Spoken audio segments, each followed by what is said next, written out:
টেলিভিশনের বিশেষ আয়োজন ডক্টরস অন কলে। আপনাদের স্বাস্থ্য বিষয়ক নানান প্রশ্ন আর সেসবের তাৎক্ষণিক সমাধান নিয়ে আমাদের এই আয়োজন। আপনাদের সাথে পুরো আয়োজন জুড়ে সাথে থাকবো আমি ডাক্তার সিদ্রা ইকবাল। দর্শক, আমাদের এই আয়োজনে থাকছেন দেশ বরেণ্য এবং আধুনিক চিকিৎসা বিজ্ঞানের দক্ষ চিকিৎসকরা। এবং আজ আমাদের আলোচনার বিষয় কোমর ও ঘাড়ের ব্যথা, এবং এই বিষয়ে আলোচনার জন্য আজ আমাদের সাথে অতিথি হিসেবে আছেন হাড়জোড়া, বাত ব্যথা ও পঙ্গু রোগ বিশেষজ্ঞ ও ট্রমা সার্জন ডাক্তার মোহাম্মদ জোবায়ের বিন জামান, জাতীয় অর্থোপেডিক হাসপাতাল ও পুনর্বাসন প্রতিষ্ঠান।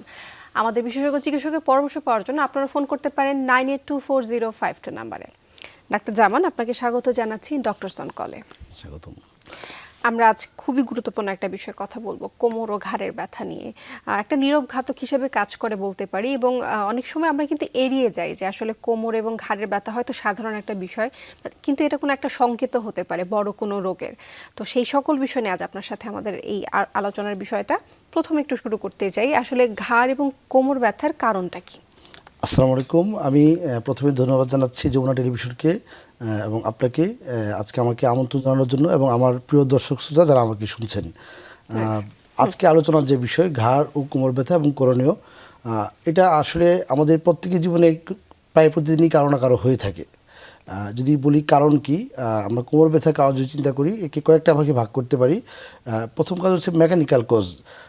মেকানিক্যাল কজ বলতে কোনো লিগামেন্ট ইনজুরি, স্প্রেন, আমরা সেক্রোলিক জয়েন্টে কোনো ইনজুরি বা ডিজেনারেটিভ ডিস্ক ডিজিজ, এইসব ক্ষেত্রে এগুলো হচ্ছে মেকানিক্যাল কজ, এবং এটা মোস্ট কমন কজ কোমর ব্যথার জন্য।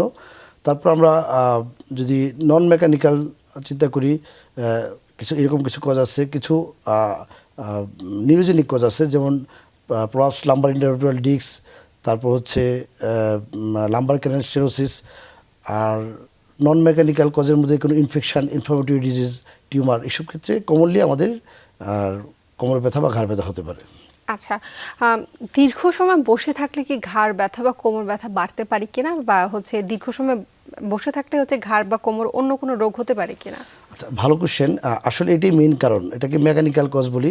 আমাদের আধুনিক জীবনে আমরা যা করছি, কি ব্যবহার করছি, ল্যাপটপ, কম্পিউটার সব ব্যবহার করছি, অফিসে, স্কুল, কলেজ, সব জায়গায়, এবং এতে আমাদের পোস্টার চেঞ্জ হচ্ছে না। আমরা একই ডিজাইনে, একই ঢঙে আমরা বসে আছি, আমরা কাজ করছি, এবং এই ধরনের কারণে অবশ্যই কোমর ব্যথা, ঘাড় ব্যথা হতে পারে, এবং এটা one of the most important কারণ যে আমাদের আজকে ঘাড় ব্যথা, কোমর ব্যথার জন্য। আচ্ছা, পশ্চারের কথা যেহেতু বললেন, যে বসে থাকারও কিন্তু একটা সঠিক পশ্চার আছে।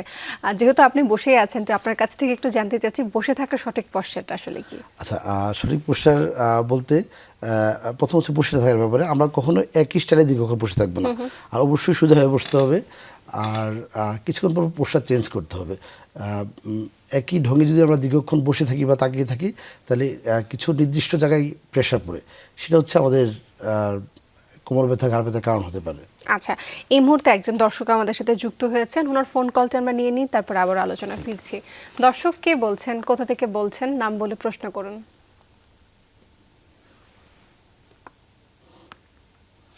দর্শক, আমাকে শুনতে পাচ্ছেন?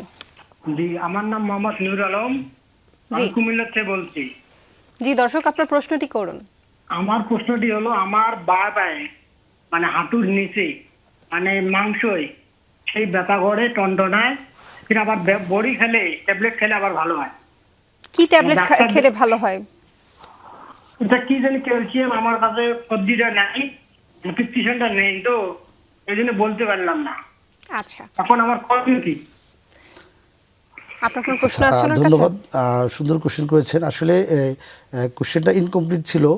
আমাকে জানতে হবে যে আপনার বয়স কত, এবং আপনার পেনটা কী ধরনের পেন, এটা কি কোমর থেকে নিচের দিকে নামে, এক পায়ে নামে না দুই পায়ে নামে, এবং আপনি কি দীর্ঘক্ষণ হাঁটতে পারেন, এই ধরনের কিছু কোশ্চেন জানা দরকার ছিল। আমি যদি ধরে নিলাম যে আপনার ব্যথাটা কোমর থেকে পায়ের দিকে নামে, তো এটার ক্ষেত্রে ওনার বয়স 26 বছর। 26 বছর বয়স। আচ্ছা, 26 বছর বয়সে কমনলি আমরা পিএলআইডি বলতে পারি, প্রলাপস লাম্বার ইন্টারভিটাল ডিস্ক, এটা কমনলি হয় যদি তার রেডিয়েটিং পেন থাকে, এবং সেক্ষেত্রে প্রথমে অবশ্যই তাকে কিছু আমরা non steroidal anti inflammatory drug দিই, কিছু ফিজিক্যাল এক্সারসাইজ দিই, পোস্টারাল এক্সারসাইজ দিই এবং যদি তাতে না হয় তখন আমরা কিছু এক্সট্রিম লেভেলে চিকিৎসা করি, সে কিছু এমআরআই বা কিছু পরীক্ষা নিরীক্ষা করে যদি প্রয়োজন হয় আমরা সার্জারির দিকে যাই। বাট প্রথমে আমরা অবশ্যই সার্জারি অ্যাভয়েড করি, জেনে রাখা ভালো মাত্র 5 থেকে 10% পেশেন্টের ক্ষেত্রে সার্জারি দরকার হয়ে থাকে কোমর ব্যথার ক্ষেত্রে। আচ্ছা, পিএলআইডির কথা যেহেতু চলে আসলো, একটু পিএলআইডি নিয়ে আলোচনা করতে চাচ্ছি যে পিএলআইডি সমস্যাটা যখন হয় প্রথমে একটু জানাবেন পিএলআইডি কি, তারপর হচ্ছে আমরা এই বিষয়ে নিয়ে আলোচনা করব। আচ্ছা, পিএলআইডি এটাকে মানে বড় করে বললে হচ্ছে প্রলাপস লাম্বার ইন্টারভিট্রাল ডিস্ক।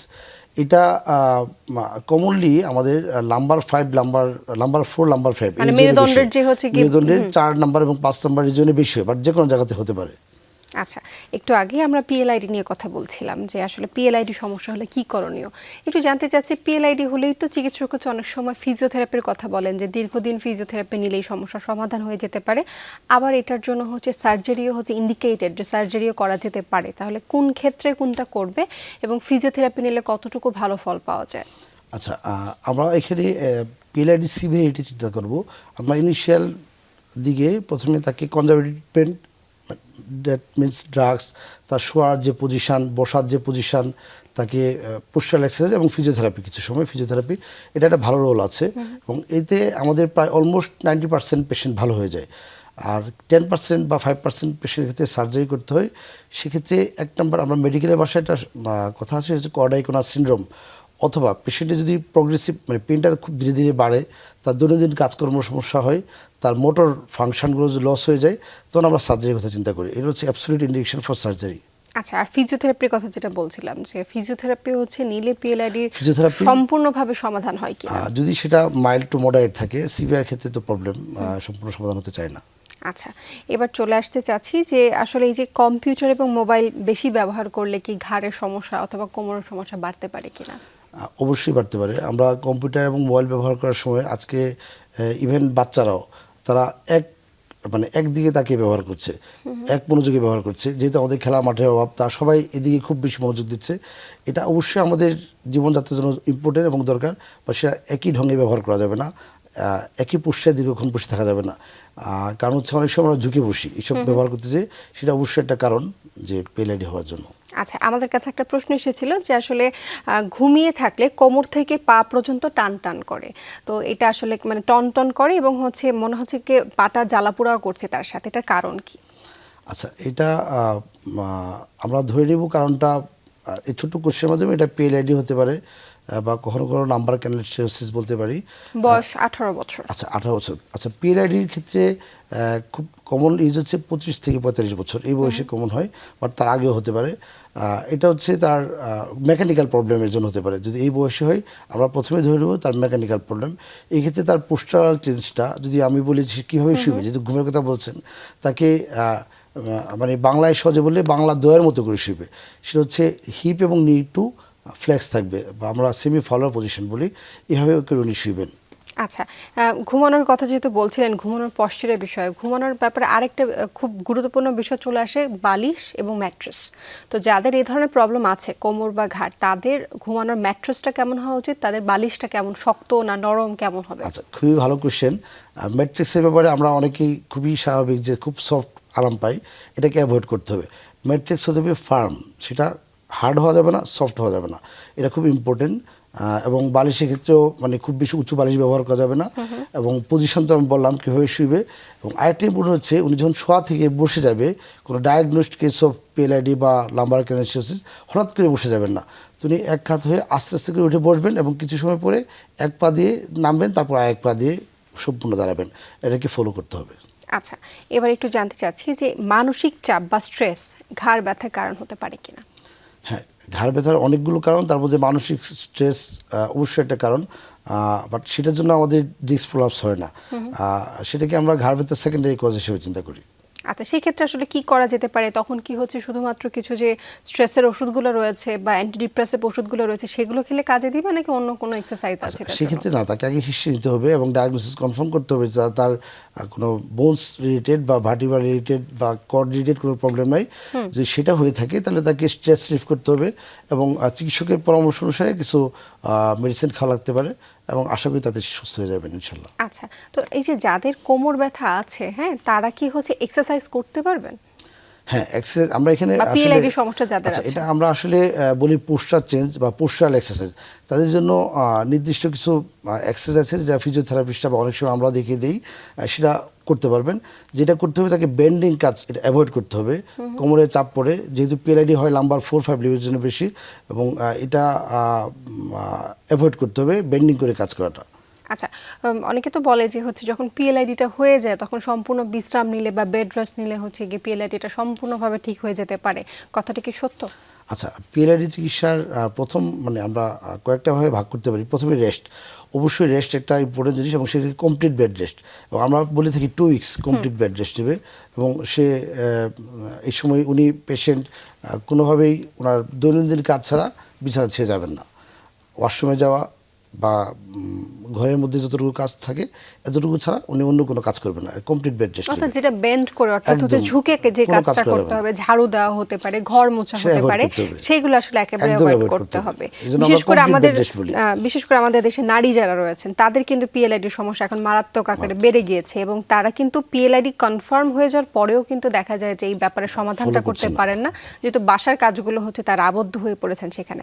একটু আগে ডাক্তার জামান আমরা ঘাড় এবং কোমর ব্যথা নিয়ে অনেকগুলো বিষয় নিয়ে আলোচনা করেছি। এবার একটু আপনার কাছে জানতে চাচ্ছি যে এখন তো কর্মব্যস্ত মানুষের সংখ্যা অনেক বেশি বেড়ে গিয়েছে, বিশেষ করে যারা অফিসে কাজ করেন, ব্যাংক হোক বা নানান ধরনের কর্মসংস্থানে কাজ করেন, দীর্ঘ সময় তো ডেস্কে বসেই কাজটা করতে হয়। তো তারা আসলে কিভাবে, এই যে আপনি বলছিলেন যে আসলে এক পশ্চারটা খুব ইম্পর্টেন্ট, তাদের জন্য আপনি কি পরামর্শ দিবেন যে তারা যেহেতু দীর্ঘ সময় ধরে কাজ করেন তাদের পশ্চারটা কেমন হওয়া উচিত যাতে এই ধরনের কোমরের সমস্যা বা ঘাড়ের সমস্যাটা তাদের না হয়ে থাকে? আচ্ছা, খুবই ভালো কোশ্চেন। আমাদের কিন্তু কাজ করতেই হবে। অতএব পোস্টারের ব্যাপারে এক নম্বর কথা হচ্ছে যে একই পোস্টার দীর্ঘক্ষণ থাকা যাবে না।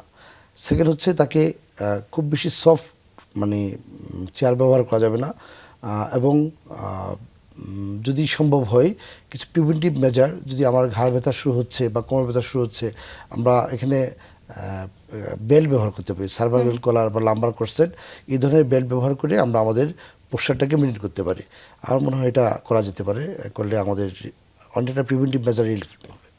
আচ্ছা, মানে বেল্ট যেটা বলছিলেন, যেটা হচ্ছে ফার্মেসি থেকে যে বেল্টগুলো, এটার মধ্যে কি সাইজের কোনো ভ্যারিয়েশন আছে কিনা, বা যে কোনো বেল্ট কি ব্যবহার করতে পারবেন কিনা, বা চিকিৎসক কি সেটা নির্ধারণ করে দিবেন নাকি নিজে থেকে ব্যবহার করা যাবে? না, বেল্ট অনেক রকমের আছে, ঘাড়ের বেল্ট অনেক রকম, কোমরের বেল্ট অনেক রকম আছে, সেটা অবশ্যই চিকিৎসকের পরামর্শ মতো ব্যবহার করা উচিত। আচ্ছা, আমরা একটু আগে হচ্ছে যেহেতু পিএলআইডি নিয়ে কথা বলছিলাম এবং পাশাপাশি সার্জারি নিয়ে কথা বলছিলাম, অত্যাধুনিক চিকিৎসা নিয়ে কথা বলছিলাম, কোমরের চিকিৎসা যখন পিএলআইডিটা হয়ে যায় এবং তখন যখন সার্জারির দিকে যেতে হয়, তো একটু জানতে চাই যে প্রথমে কখন সার্জারির দিকে যাবেন, এটা একটা প্রশ্ন, এবং সেকেন্ড প্রশ্ন হচ্ছে গিয়ে সার্জারি পরবর্তীতে কোনো সমস্যা হয় কিনা। কারণ অনেকের মধ্যে ধারণা হচ্ছে যে পিএলআইডির সার্জারি করলে রোগী অবশ হয়ে যায়, রোগীর এক পাশ প্যারালাইসিস হয়ে যেতে পারে, অথবা আবার ফেরত আগের মতো সে হাঁটাচলা নাও করতে পারে। তো এই ধারণাটা কতটুকু সঠিক? আচ্ছা, আপনার প্রথম কোশ্চেন হচ্ছে কখন সার্জারিটা কখন করবেন? সার্জারি কখন করব, তার একটা উত্তর হচ্ছে যখন আমাদের কনজারভেটিভ চিকিৎসা ফেল করবে তখন করব। সেকেন্ড কথা হচ্ছে যে যদি তার সিভিয়ার পেন হয় এবং তার রেগুলার অ্যাক্টিভিটিস তার ব্যাহত হচ্ছে তখন করব। এবং আমরা মেডিকেলের ভাষায় কর্ডাইকোনা সিনড্রোম বলি, যখন এটা ডেভেলপ করবে তখন আমরা করব। এটা হচ্ছে অ্যাবসলিউট ইন্ডিকেশন। আর সেকেন্ড কোয়েশ্চেন হচ্ছে অপারেশনের পরে কি প্রবলেম হতে পারে। আচ্ছা, আসলে এখানে দুইটা প্রবলেম হতে পারে, এটা হচ্ছে পার অপারেটিভ কমপ্লিকেশন, কিছু পোস্ট অপারেটিভ কমপ্লিকেশন। অর্থাৎ অপারেশন চলাকালীন সময় একটা সমস্যা হতে পারে এবং অপারেশন পরবর্তী একটা সমস্যা যদি হতে আমরা পারে। চিন্তা করি অপারেশন চলাকালীন কি সমস্যা হবে, তাহলে আমরা যেটা কমনলি পাই সেটা হেমোরেজ বা রক্তক্ষরণ। তার এখানে ডোরা টিয়ার, মানে ভিতরে একটা পর্দা থাকে, সে টিয়ার হতে পারে। তারপরে পেশেন্টের এপিডুরাল হিমোটোমা হয়, এগুলো মেডিকেল টার্ম, এটা হতে পারে। আর পোস্ট অপারেটিভ কমপ্লিকেশন বলতে আমরা যেটা বলি যে লেট কমপ্লিকেশন ধরি, সেটা হচ্ছে তার রিকায়েন্স হওয়া, যেটা নিয়ে আমরা খুব বেশি কনসার্ন। রিকায়েন্স হওয়া মানে হচ্ছে তার পুনরায় ব্যথা হচ্ছে, আবার আগের মতো পা ঝিঝি ধরছে, এটা নিয়ে আমরা খুব কনসার্ন। আসলে ওই যে যেটা আমরা সবাই চিন্তা করি যে আগে চিন্তা করা তো রক কেটে যাবে, এটা আসলে ব্যাপারটা ওইরকম না। ভালো সার্জন সবসময় ভালো ফলাফল দিয়ে থাকে, আমাদেরকে প্রথমে ভালো সার্জন সিলেক্ট করতে হবে। আর কমপ্লিকেশান একটা রুটিন ওয়ার্ক, এটা হতেই পারে, এবং কমপ্লিকেশান ছাড়া কোনো সার্জারি নাই, বাট আমরা সবসময় চেষ্টা করি সেটা যেন না হয়। এখন কমপ্লিকেশান হলে সেটা চিকিৎসা আছে, এটা নিয়ে ভয়ের কোনো কারণ নাই।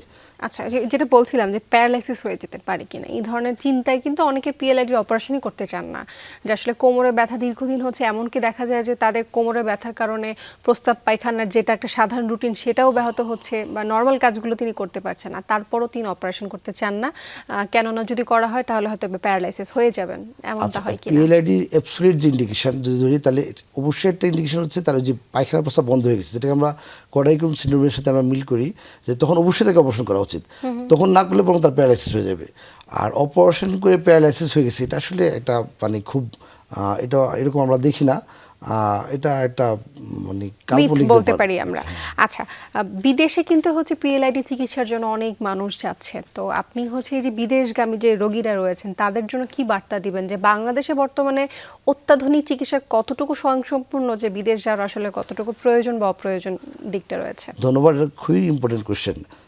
আমি মনে করি বিদেশ যাওয়ার কোনো দরকার নাই, কারণ আমাদের দেশে সরকারি পর্যায়ে এবং বেসরকারি পর্যায়ে দুই পর্যায়ে খুবই ভালো অপারেশন হচ্ছে এবং ফলাফল খুবই ভালো, এবং এটা এখন অনেক মডার্ন। আমরা এন্ডোস্কোপিক সার্জারি করতে পারি, আমরা মানে কেটে করতে পারি। আমি মনে করি না এটার জন্য বিদেশ যেতে হবে। আচ্ছা, আরেকটা প্রশ্ন চলে আসে যে পিএলআইডি অপারেশনের জন্য কার কাছে যাব, কোন ডাক্তারের কাছে যাব?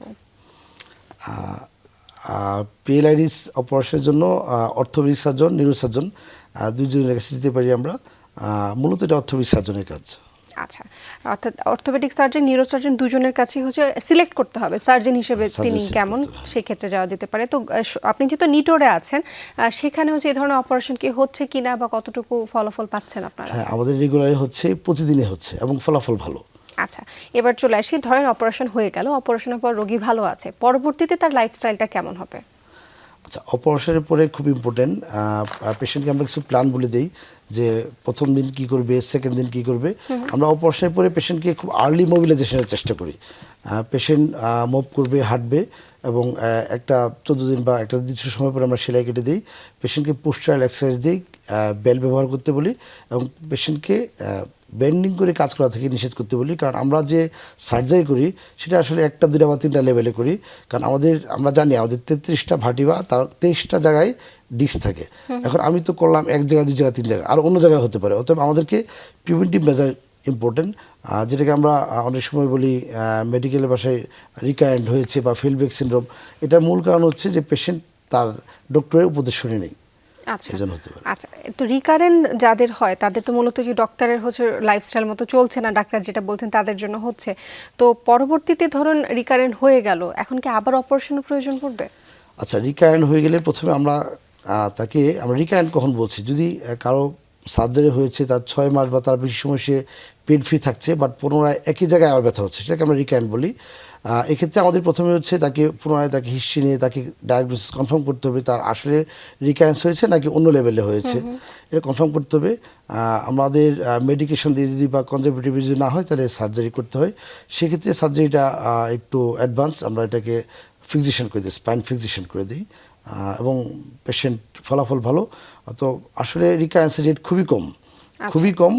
মানে এটা আরেকটা ব্যাপার এখানে অবশ্যই আছে, যে যদি বয়স্ক পেশেন্ট হয় সেটার ক্ষেত্রে কিন্তু ডিপেন্ড করে ব্যাপারটা এখানে অনেকটাই। এখানে হ্যাঁ, বয়স, অ্যাক্টিভিটিস সবকিছু, যদি অনেক পেশেন্ট অনেক ওবেস থাকে, এগুলো খুব ইম্পর্টেন্ট ব্যাপার। আচ্ছা, আমরা এবার প্রতিরোধ নিয়ে একটু কথা বলতে চাই। এতক্ষণ তো প্রতিকার নিয়ে কথা বললাম, চিকিৎসা নিয়ে কথা বললাম, এবার একটু হচ্ছে কিভাবে আসলে পিএলআইডি হোক বা ঘাড় ব্যথা হোক এটা প্রতিরোধ করা যেতে পারে সেটা নিয়ে একটু কথা বলবো। আমরা অনুষ্ঠানের একদম শেষ পর্যায়ে চলে এসেছি। আচ্ছা, প্রতিরোধ প্রতিকার যাই বলি না কেন, প্রথমে আমি যে কারণটা উল্লেখ করেছি মেকানিক্যাল কজ, এর মানে হচ্ছে আমাদের ডেইলি অ্যাক্টিভিটিস করতে হবে, একটা নির্দিষ্ট নিয়ম মেনে করতে হবে, পোস্টারাল এক্সারসাইজ করতে হবে, আমাদের ডায়েটারি হ্যাবিটকে ঠিক করতে হবে, ওবেসিটি অ্যাভয়েড করতে হবে, তার জন্য যা করা দরকার তা করতে হবে। এবং যদি আমরা খুব সহজে এবং খুব অল্পতেই চিকিৎসকের পরামর্শ নেই, তাহলে আমার মনে হয় এটা সিভিয়ার বা মডারেট হওয়ার আগে প্রতিকার সম্ভব। আচ্ছা, আপনি এক্সারসাইজকে কতটুকু এনকারেজ করবেন, যারা হচ্ছে পিএলআইডি হয়নি বা তরুণ যারা রয়েছেন তারা এক্সারসাইজ করলে আসলে এই ধরনের সমস্যা থেকে কতটুকু বাঁচতে পারে? অবশ্যই করা উচিত, এক্সারসাইজ পার্ট অফ লাইফ, এটা করতে হবে। যদি আমরা আজকে শহরের জীবনে আমরা করতে পারছি না, বাট এটা করলে আমাদের বডি ফিটনেস ভালো থাকবে, এবং আমি মনে করি আমাদের এই ধরনের প্রবলেম থেকে ঘাড় ব্যথা, কোমর ব্যথা অনেক কমে আসবে। আপনাকে অসংখ্য ধন্যবাদ জানাচ্ছি ডাক্তার জামান আমাদের সাথে যুক্ত হওয়ার জন্য এবং দর্শককে হচ্ছে অনেক গুরুত্বপূর্ণ তথ্য দেওয়ার জন্য। ধন্যবাদ আপনাকে, ধন্যবাদ সবাইকে। দর্শক, আমরা একটু আগেই ঘাড় ব্যথা এবং কোমর ব্যথা নিয়ে অনেকগুলো বিষয় নিয়ে আলোচনা করেছিলাম এবং মূল কথা কিন্তু একটাই, আমাদের এক্সারসাইজ করতে হবে এবং এই এক্সারসাইজের মাধ্যমে কিন্তু দেখা যাবে নানান ধরনের যে রোগগুলো হয় সবগুলো থেকে কিন্তু আমরা রক্ষা পেতে পারি। অসংখ্য ধন্যবাদ জানাচ্ছি দর্শক আমাদের সাথে যুক্ত থাকার জন্য। আবারও দেখা হবে রবি, সোম এবং মঙ্গলবার ঠিক 3:30টায়।